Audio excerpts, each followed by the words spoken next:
రోజురోజుకూ ధరలు ఎగబాకుతున్నాయి కదా. మీరు కూడా ఆలోచిస్తున్నారా ఇంకా ఎంతకాలమిలా బతకాలి అని? ఈ ధరల పెరుగుదల వల్ల మధ్యతరగతి వాళ్లు ఎంత ఇబ్బంది పడుతున్నారో తెలుసా? కాని ఇది మీ తప్పు కాదు, ఇది పూర్తిగా వ్యవస్థలోని సమస్య. ఇన్ఫ్లేషన్ అంటే ఏమిటి? సులభంగా చెప్పాలంటే మీ డబ్బు విలువ తగ్గిపోవడమే. 10 ఏళ్ల క్రితం 1000 రూపాయలతో ఎన్ని సామాన్లు కొనేవాళ్లమో ఇప్పుడు అంతకంటే సగమే వస్తున్నాయి. ఎందుకిలా జరుగుతోంది? కోవిడ్ తర్వాత సప్లై చైన్లు దెబ్బతిన్నాయి, యుద్ధాలు వచ్చాయి, ప్రపంచ బ్యాంకులు ఎక్కువ డబ్బు ముద్రించాయి. డబ్బు ఎక్కువైంది, కాని సామాన్లు అంతే ఉన్నాయి. అందుకే ధరలు పెరిగాయి. ఇది ఇండియాకే కాదు, ప్రపంచమంతా సమస్య. కాని మధ్యతరగతికి ఎక్కువ ఇబ్బందెందుకంటే పేదలకు సబ్సిడీలుంటాయి, ధనికులకు ఆస్తులు పెరుగుతాయి. మన దగ్గర మాత్రం ఫిక్స్డ్ జీతం, తక్కువ సేవింగ్స్. ఇప్పుడు ప్రశ్న ఏంటి? మధ్యతరగతి ఎలా బతకాలి? మొదట, ఖర్చులు తగ్గించడం ఒక్కటే చాలదు. విద్య, ఆరోగ్యం, ఆహారం వీటిని తగ్గించలేం కదా. 2, సేవింగ్స్ అకౌంట్ లేదా ఎఫ్డీల్లో డబ్బు పెట్టడం కూడా సరిపోదు.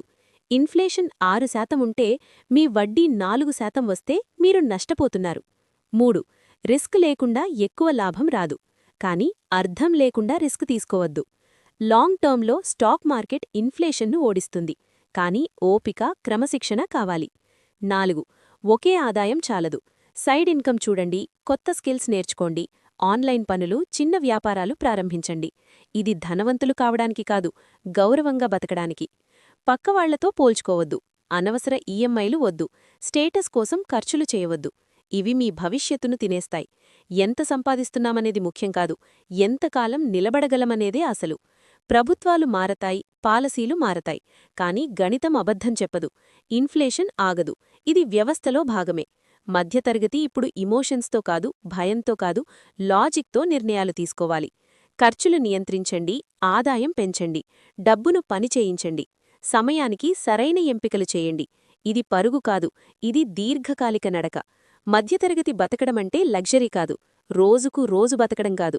ఫినాన్షియల్గా అవగాహన ఉండాలి, మనసు ప్రశాంతంగా ఉండాలి.